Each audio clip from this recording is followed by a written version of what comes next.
Bonjour, frères et sœurs. Comme vous constatez, on n'est pas en train de continuer nos études dans la chambre haute, pour la simple et bonne raison que je n'ai pas d'autres prédications jusqu'à maintenant. J'ai réalisé sur ma chaîne YouTube que les prédications en français, c'est parce que je les ai faites en anglais dans mon église. Et puisqu'il n'y en a pas d'autres pour maintenant, sûrement que j'aurai d'autres occasions dans le futur pour continuer la série. Et là, je vais continuer ensuite en français aussi.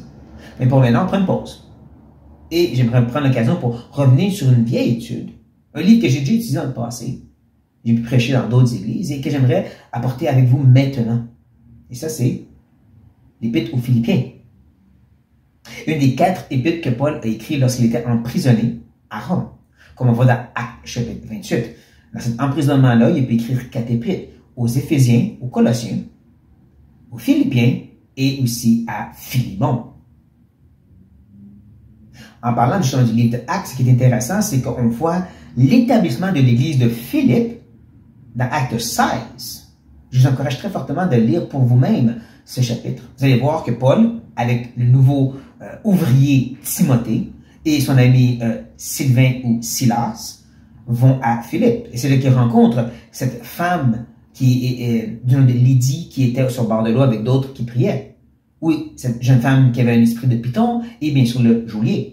Qui veut dire que l'église de Philippe avait probablement encore à ce jour Lydie et sa famille, le geôlier et sa famille, et même possiblement, comme certains ont suggéré, cette jeune femme qui a été délivrée de l'esprit de python et qui s'est tournée vers le Seigneur ensuite, et plusieurs autres. Maintenant, la ville de Philippe était considérée une colonie romaine, qui veut dire que les gens étaient libres et même bénis par l'État. C'est pourquoi il y a peut-être des gens qui étaient quand même bien financièrement, puis d'autres un peu moins, surtout si c'était chrétien. Donc l'Église a peut-être quand même les moyens d'aider Paul, comme on le voit dans l'Épître, mais en même temps, ça pouvait être quand même coûteux pour eux d'aider Paul. Il faut comprendre que cette Épître, comme plusieurs l'ont suggéré, a comme thème principal la joie. L'idée de se réjouir dans le Seigneur. Un des phrases qui revient régulièrement dans l'Épître. On l'appellerait cliché même, si vous voulez. Encore et encore, Paul parle de se réjouir dans le Seigneur. Maintenant, pourquoi est-ce que Paul a écrit cet Épître? Puisqu'il ne peut pas avoir des gros problèmes théologiques ou de péché, comme disons les Corinthiens, les gens de Galates, même les gens de Colosse. Il y avait des gros problèmes d'hérésie, de faux enseignants, de péché. Mais ça ne peut pas être ce qui se passe à Philippe. C'est ni seulement un épître pour écrire sur la vérité, comme avec Éphésiens ou Romains, ou que Paul ne fait que prêcher l'Évangile. Ça va être un peu entre les deux, comme les épîtres aux Thessaloniciens. Ou est-ce que Paul veut quand même protéger contre des problèmes qui semblent tranquillement se manifester, puis en même temps pour leur donner un peu de vérité concrète et bien solide. C'est Philippiens qui contient un autre de ces christologies, de ces descriptions de Christ dans le chapitre 2. Qui n'est pas saisi comme une proie arrachée d'être égal à Dieu. C'est là, on trouve ça. L'autre se trouve dans Colossiens. En même temps, il semble qu'il y avait peut-être de danger à la porte de l'Église de faux enseignants des judaïsants.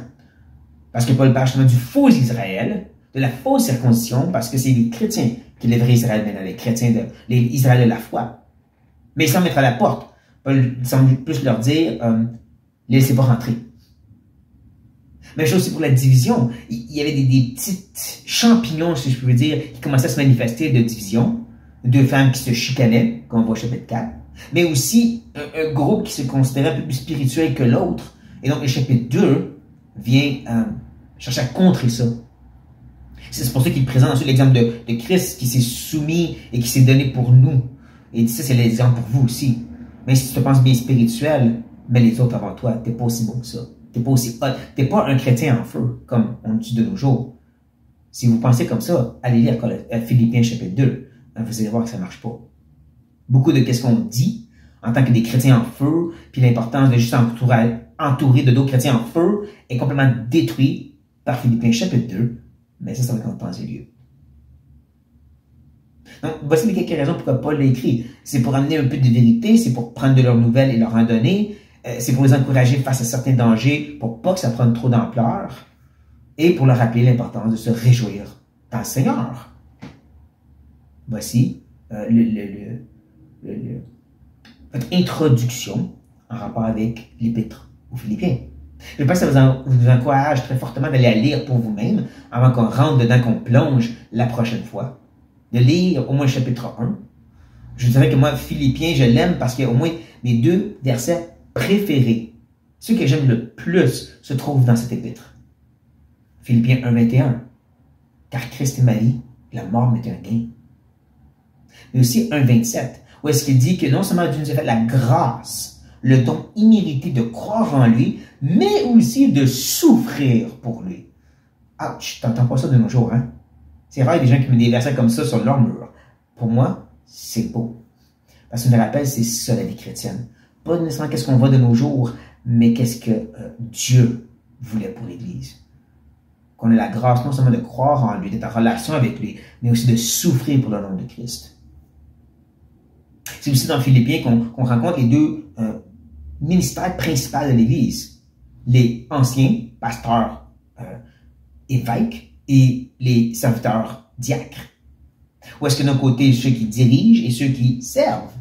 Ceux qui sont décrits, sont les qualifications dans 1 Timothée chapitre 3, sont clairement présents dans l'église de Philippe parce que Paul commence en s'adressant aux évêques et aux diacres.